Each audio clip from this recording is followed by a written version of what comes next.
from POSTECH, and today my presentation title is Midwinter Breakdown of ENSO Climate Impacts in East Asia.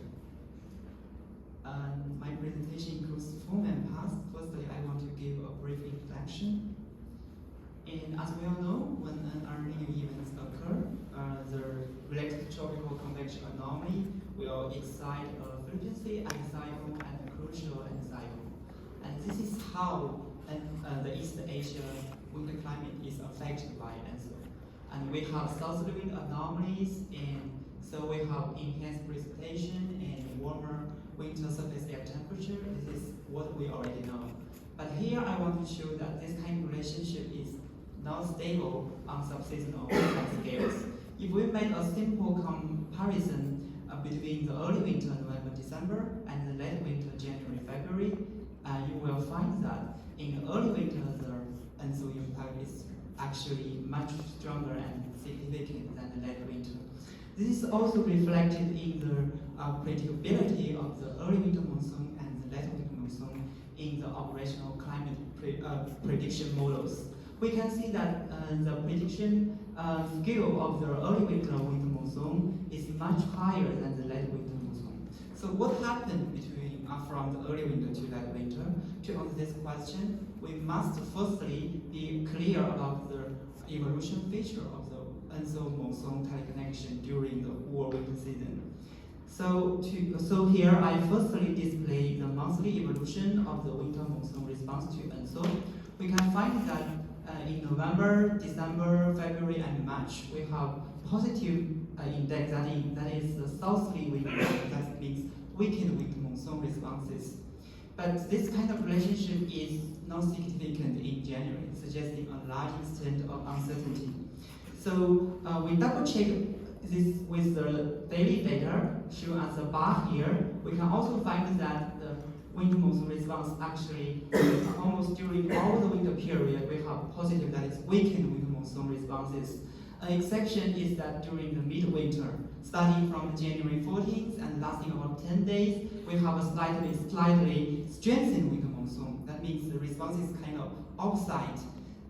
That means the conventional ENSO monsoon teleconnection is breakdown.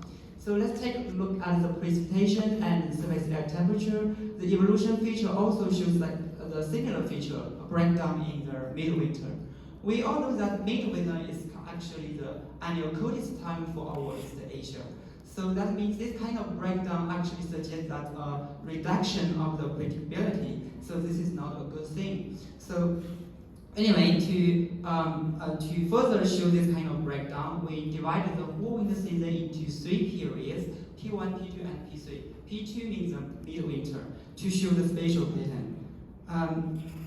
Through this pattern, we can see that during the P1 period, we have the frequency anticyclone and crucial anticyclone. We have enhanced precipitation, so the response is kind of very similar to the seasonal mean. And for the P3 period, we although the crucial anticyclone disappears, but we still have a strong frequency anticyclone. So that kind of ENSO monsoon teleconnection can also be established.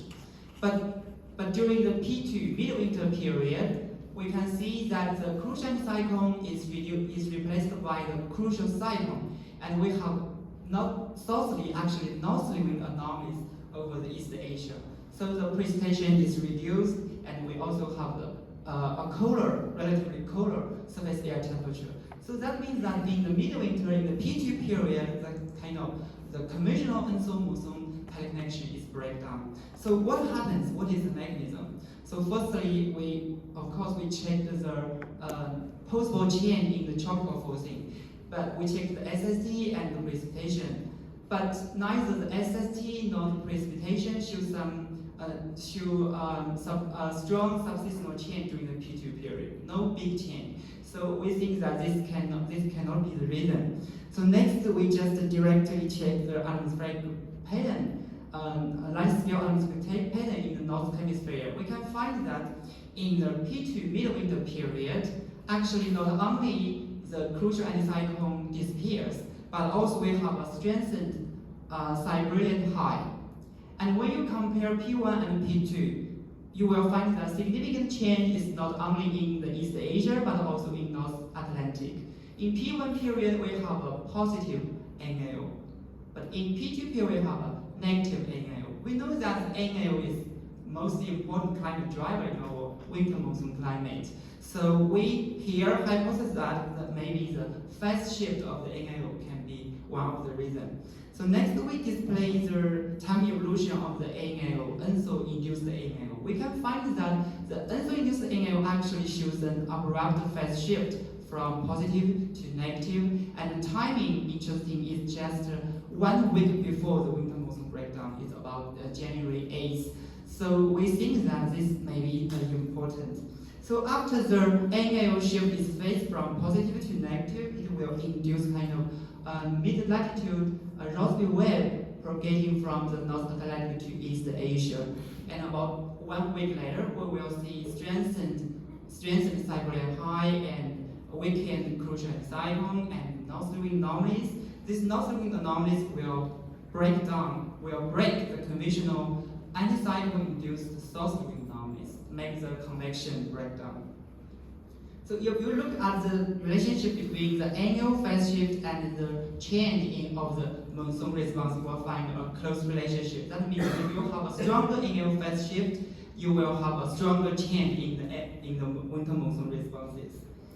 So the story is quite clear now. The ENSO response firstly induced an annual phase shift in early January, and this phase shift will later cause the winter monsoon breakdown in the mid-January. So here I also show some case study of the super early winters, 1997 and 2015. You can see that in the early January there is an evident annual phase shift from positive to negative in these two super early winters.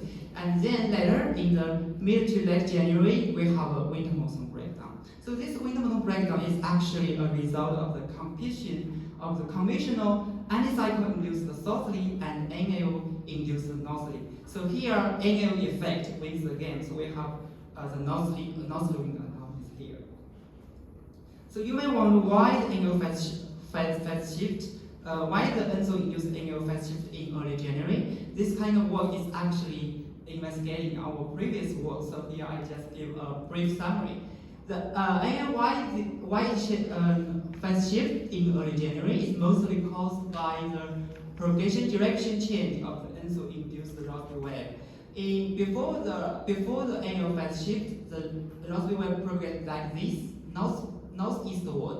But here, after the phase shift, it progressed southeastward. So we think this propagation direction change is important. This propagation direction change is further controlled by the anomaly tilt direction. Before the phase shift, it tilted like this way, but after that, it's tilted like this way. The tilt direction change is further controlled by the jet meridional shear. Before the phase shift, we can look at the contour here. The Atlantic jet, we have Atlantic jet here. So the jet meridional shear is like this, stronger in the south, weaker in the north. So it will make the anomaly tilt like this way. But after the early January, we can see the shading here. In the north part, the westerly strengthened, but in the south part, the westerly weakened. So it will make the jet meridional shear weakening. So it will make the anomaly pattern to tilt like this way. Here is the time evolution. You can also see that is consistent. So now I can make a conclusion here. It's very simple. In our Midwinter, in ENSO winter, we kind of have a winter monsoon response breakdown in mid-winter, mid-January. And this breakdown is kind of caused by the ENSO-induced annual phase shift. So here previously, we mostly think that ENSO-induced anticyclone is the main mechanism that ENSO impacts East Asia. But here I want to highlight that maybe the ENSO annual monsoon, this pathway should be also considered in our future. Thank you, that's all.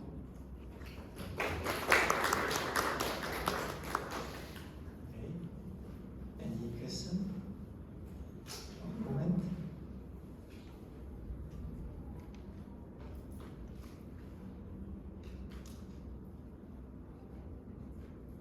Everybody is hungry?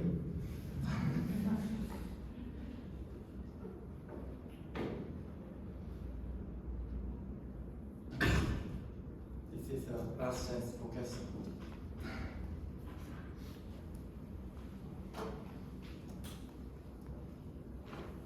So, do you think this mechanism scientific is clear? Then, how do you think it's on the global warming scenarios? Do you think this mechanism is still working or will be changed? Yeah. Actually, this main the important thing is that NAO phase shift.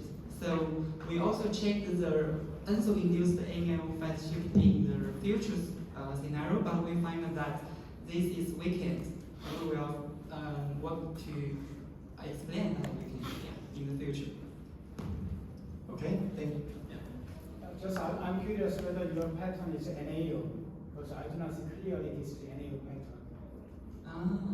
Yeah, I do not show clear the spatial pattern, but you can look.